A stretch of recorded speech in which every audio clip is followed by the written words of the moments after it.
Assalamualaikum Bapak Ibu sekalian dimanapun Bapak Ibu berada. Semoga Bapak Ibu sekalian dalam keadaan sehat semua ya. Perkenalkan, saya Kansa selaku Wakil Direktur PT Semanggi 3.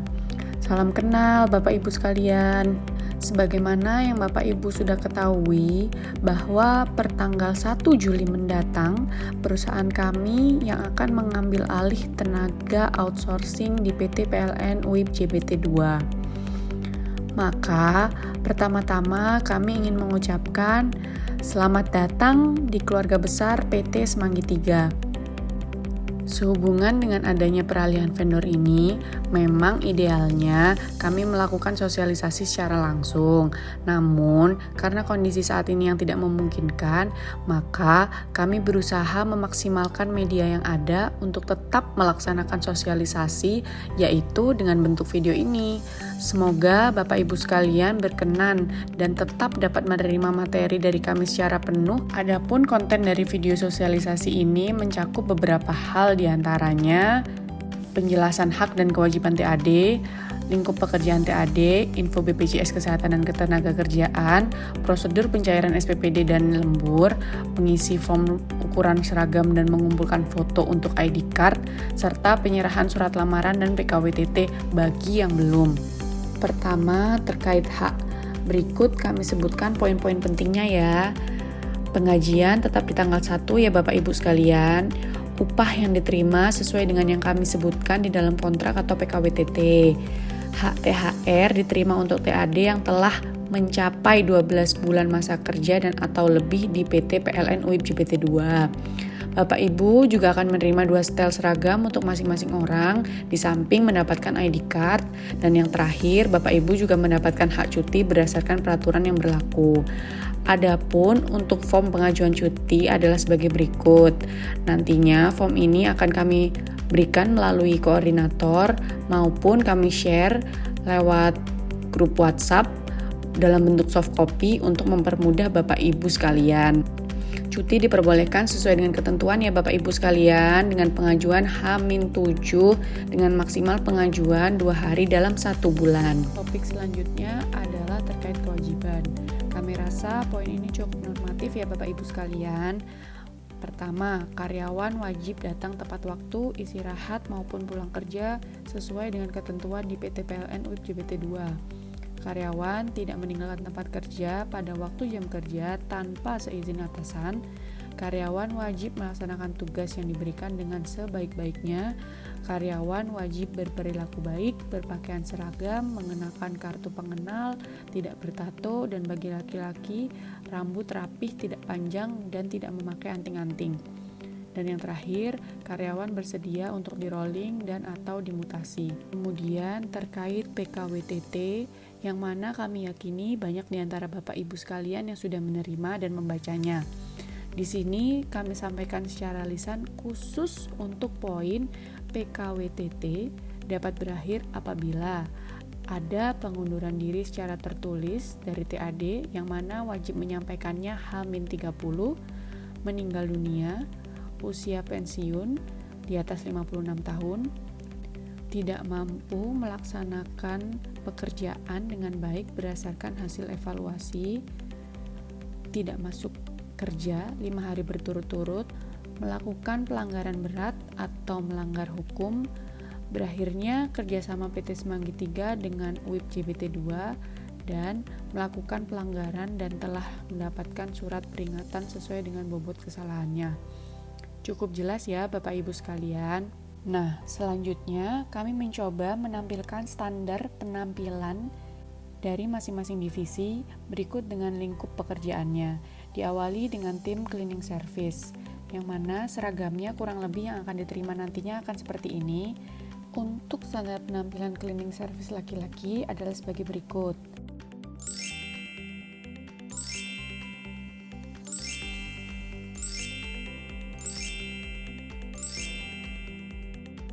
Untuk standar penampilan cleaning service perempuan sebagai berikut.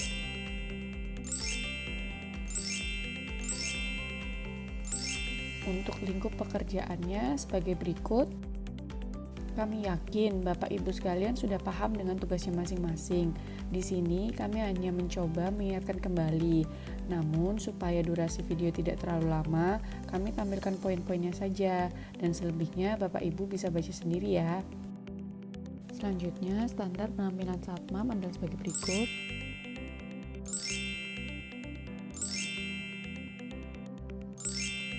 Berikut dengan lingkup pekerjaannya. Di sini Bapak Ibu sekalian bisa men-stop videonya jika ingin membaca lebih lengkap atau lebih jelas. Terakhir, untuk divisi administrasi TNDK, berikut standar penampilannya.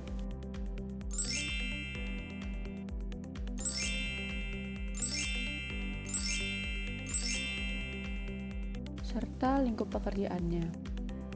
Di sini poin yang kami ingin tekankan adalah apa yang sudah berjalan baik selama ini mohon dipertahankan dan sebisa mungkin ditingkatkan.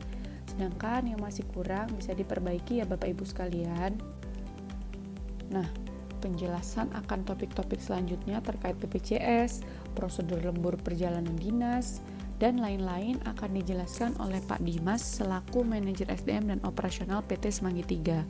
Sekian dari saya, silahkan Pak Dimas. Terima kasih Mbak Kansa. Assalamualaikum warahmatullahi wabarakatuh. Salam sejahtera untuk Bapak dan Ibu tenaga ahli daya PT Semanggi 3 dimanapun berada. Perkenankan saya Dimas Sudarmono Hidayat selaku Manajer Operasional dan SDM untuk menyampaikan beberapa hal sebagai berikut. Yang pertama terkait dengan BPJS Ketenagakerjaan dan BPJS Kesehatan. Untuk BPJS Ketenagakerjaan, seluruh tenaga ahli daya PT Semanggi 3 akan didaftarkan ke keempat program jaminan meliputi jaminan kematian, jaminan kecelakaan kerja, jaminan hari tua, dan jaminan pensiun. Khusus untuk jaminan hari tua dan jaminan pensiun, maka untuk tenaga ahli daya PT Semanggi 3 akan dibebankan iuran sebesar jaminan hari tua 2%, jaminan pensiun 1%. Jika ada tenaga ahli daya yang mengalami kecelakaan kerja, maka mohon untuk tenaga ahli daya tersebut atau rekan kerja tenaga ahli daya atau anggota keluarga tenaga ahli daya tersebut segera melaporkan di grup WhatsApp agar maksimal selama 2x24 jam PT Semanggi 3 dapat melaporkan kecelakaan kerja tersebut ke BPJS Ketenagakerjaan. Terkait dengan BPJS Kesehatan, dari total iuran sebesar 5%, maka untuk tenaga ahli daya dibebankan iuran sebesar 1%-nya. Terkait dengan BPJS Kesehatan, ada 3 hal yang ingin kami sampaikan sebagai tambahan. Yang pertama adalah terkait dengan penambahan anggota keluarga dari tenaga ahli daya.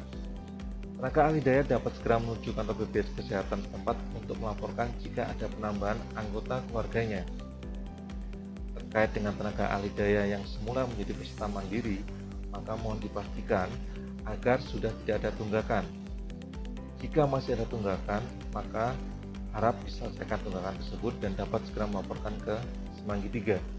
Terkait dengan tenaga ahli daya yang semula menjadi peserta PBI, maka dapat menonaktifkan kepesertaan PBI dan segera melaporkan ke Semanggi 3. Hal yang kedua yang ingin kami sampaikan terkait dengan absensi dan lain-lain. Untuk absensi, PT Semanggi 3 akan menyiapkan form absensi manual yang dapat diisi oleh seluruh tenaga ahli daya PT Semanggi 3. Cut off absensi dilakukan setiap tanggal 20 setiap bulannya. Tenaga ahli daya wajib mengumpulkan form absensi tersebut yang lengkap terisi ke PIC Semanggi 3 atau grup WhatsApp di setiap tanggal 20. Jika ada tenaga ahli daya yang sakit, maka wajib melampirkan surat dokter sebagai buktinya. Terkait dengan lembur dan perjalanan dinas, ada 3 hal yang ingin kami sampaikan di awal.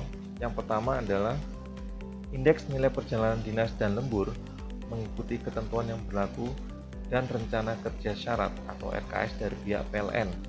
Yang kedua, biaya perjalanan dinas yang dihitung dan bisa diklaimkan adalah perjalanan dinas dengan jarak minimum 50 km dari tempat kedudukan kerja sehari-harinya. Berkas lampiran yang harus disertakan untuk proses pencairan akan diinfo melalui koordinator atau grup WhatsApp. Terkait dengan prosedur pencairan lembur dan perjalanan dinas, ada 4 tahapan sebagai berikut. Yang pertama, data dikirim ke PIC Semanggi 3. Dalam proses ini, data lembur dan perjalanan dinas diberikan dari TAD atau tenaga ahli daya ke pihak Semanggi 3 setiap 2 minggu sekali, yaitu untuk periode tanggal 1 dan 15 adalah diberikan di tanggal 18, dan periode untuk tanggal 16 sampai dengan 30 atau 31 diberikan di tanggal 3 setiap bulannya. Tahapan kedua, PIC Semanggi akan melakukan pengecekan data. Di tahapan ini, administrasi Semanggi 3 atau tim admin Semanggi 3 akan melakukan rekap dan cross-check data ke pihak user atau klien, dalam hal ini adalah PLN. Di tahapan ketiga, data dikirim ke Semanggi Pusat. Data yang sudah disetujui oleh user atau klien PLN, maka data akan dikirim ke keuangan Semanggi Pusat, kemudian diproses untuk proses pencairan. Tahap yang terakhir atau tahap keempat adalah pencairan uang lembur dan perjalanan dinas. Uang lembur dan perjalanan dinas akan dicairkan di setiap tanggal 15 setiap bulannya. Contoh alur tanggal mulai dari tahap awal sampai dengan tahap keempat dapat dilihat contoh di bawah.